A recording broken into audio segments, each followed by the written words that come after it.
जय श्री कृष्ण भक्तों। चाहे मर जाना लेकिन शादीशुदा स्त्रियां इस दिन बाल कभी ना धोए, नहीं तो पछताओगे। साथ ही हम जानेंगे कि शादीशुदा स्त्रियां बिना बाल धोए भी कैसे व्रत कर सकती है या किसी भी पूजा या शुभ कार्य में कैसे शामिल हो सकती है। इसी के साथ हम जानेंगे स्त्रियों की कुछ ऐसी गलतियों के बारे में जिससे घर में आती है बर्बादी। तो पूरी जानकारी के लिए इस संदेश को अंत तक जरूर देखिएगा।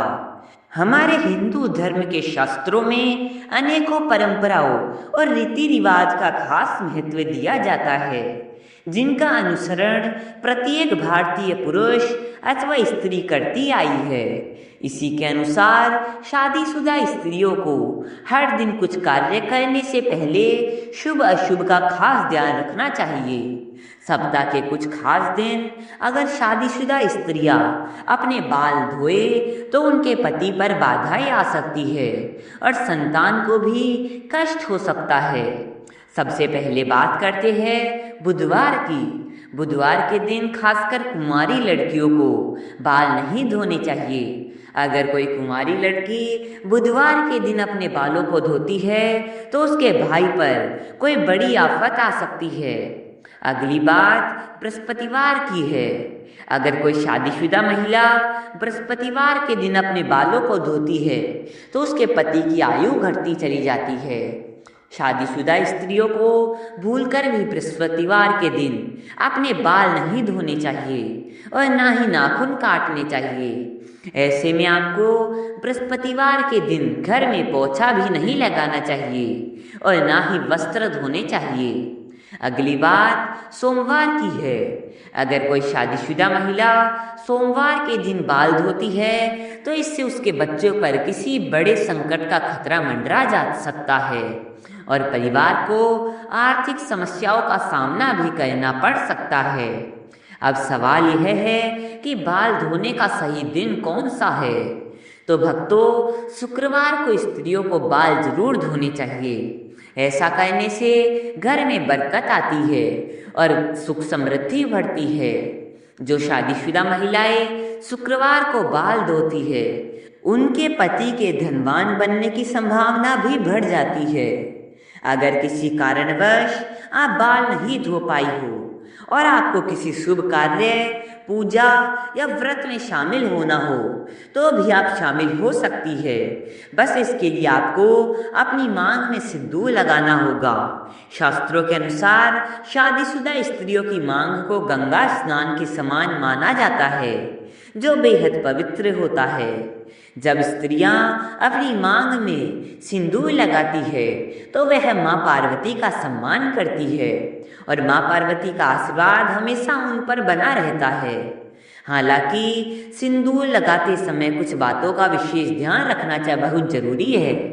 पहली बात यह है कि कुछ स्त्रियों को सिंदूर लगाने में बहुत ही ज़्यादा शर्म महसूस होती है और वह अपने सिंदूर को मांग से छिपा लेती है। लेकिन जो स्त्रियां अपने सिंदूर को मांग में छिपा लेती है या बहुत छोटा सा सिंदूर लगाती है, उनके पति को समाज में मान सम्मान नहीं मिलता है। दूसरी बात यह है कि जो स्त्रियां अपनी मांग में लंबा सिंदूर लगाती है उनके पति को समाज में खूब मान सम्मान मिलता है और वे अपने जीवन के लक्ष्यों को आसानी से प्राप्त करने में सफल होते हैं। सिंदूर लगाने का सही तरीका भी बहुत महत्वपूर्ण होता है। जब शादीशुदा स्त्रियां सिंदूर लगाती है तो सबसे पहले अपनी सिंदूर की डब्बी को माथे से छुआना चाहिए। ऐसा करने से माँ पार्वती का आशीर्वाद मिलता है और इसके बाद ही सिंदूर को अपनी मांग में लगाना चाहिए। तीसरी बात यह है कि हमेशा नाक की सीध में ही सिंदूर लगाना चाहिए। कुछ महिलाएं टेढ़ी मांग निकालकर सिंदूर लगाती है, जो शास्त्रों के अनुसार सही नहीं माना जाता। एक और बात का ध्यान रखें कि बिना स्नान किए कभी भी सिंदूर ना लगाए। साथ ही किसी और महिला से सिंदूर लगवाकर अपनी मांग न भरवाए। जब भी सिंदूर लगाए माता पार्वती का ध्यान जरूर करें। क्योंकि माँ पार्वती का आशीर्वाद ही हर शादीशुदा महिला को अखंड सौभाग्यवती का वरदान देता है। नवविवाहित स्त्रियों के लिए खास हिदायत है कि जो सिंदूर उन्हें शादी के समय मिला है उसे संभाल कर रखे और कुछ समय तक नियमित रूप से लगाए। सनातन वास्तु के अनुसार कुछ काम ऐसे हैं जो स्त्रियों को भूलकर भी नहीं करनी चाहिए। पहली गलती यह है कि अगर स्त्रियां घर में खुद झाड़ू पोछा लगा रही है तो यह काम हमेशा सूर्योदय से पहले करना चाहिए। सूर्योदय के बाद घर की सफाई करने से घर में दरिद्रता आती है। दूसरी गलती यह है कि सफाई के बाद सही नियमों का पालन न करना। जब भी कोई महिला घर की सफाई करे तो उसे तुरंत स्नान करना चाहिए। स्नान के बाद भगवान का ध्यान जरूर करें और ख़ास तौर पर जब आप माता लक्ष्मी को प्रसाद चढ़ा रही हो तो प्रसाद चढ़ाने से पहले कुछ भी ना खाए। तीसरी गलती यह है कि सूर्यास्त के बाद बालों में कंघी करना, क्योंकि सूर्यास्त के बाद बालों में कंघी करने से सनातन वास्तु दोष बढ़ता है और इससे माता लक्ष्मी रुष्ट हो जाती है। चौथी गलती यह है कि बिना स्नान किए रसोई घर में प्रवेश करना।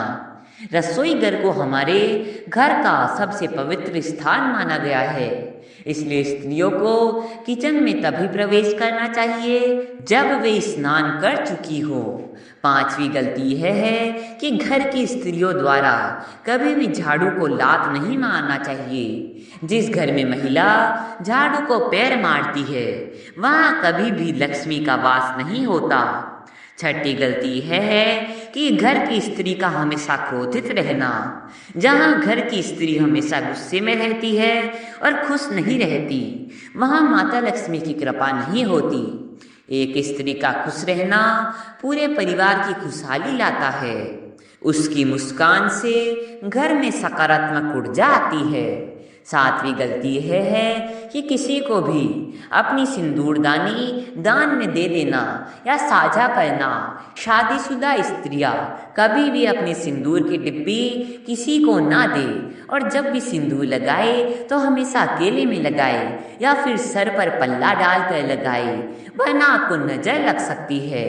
इसके साथ ही शादीशुदा स्त्रियां अपने हाथ की चूड़ियाँ, पैर की पहनी हुई पायल, माथे की बिंदी और पैरों की बिछिया भूलकर भी किसी अन्य महिला के साथ शेयर न करें।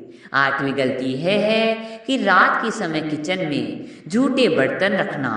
शास्त्रों के अनुसार रात को सोने से पहले किचन को साफ करना और बर्तन धोकर रखना बेहद जरूरी है, क्योंकि झूठे बर्तन रखने से घर में नकारात्मक ऊर्जा आती है और माता लक्ष्मी ऐसे घर में प्रवेश नहीं करती। दोस्तों, यह तमाम जानकारी जन रुचि को ध्यान में रखकर दी जा रही है। ज्योतिष और धर्म के उपायों को अपनी आस्था और विश्वास पर आजमाएं। हमारी इस जानकारी का उद्देश्य सिर्फ आपको बेहतर सलाह देना है। इस संदर्भ में हम किसी भी प्रकार का कोई दावा नहीं करते हैं। तो भक्तों, आज का यह विचार आपको कैसा लगा हमें जरूर बताएं और माता लक्ष्मी की कृपा पाने के लिए हमेशा धर्म के मार्ग पर चलें। जय श्री राम।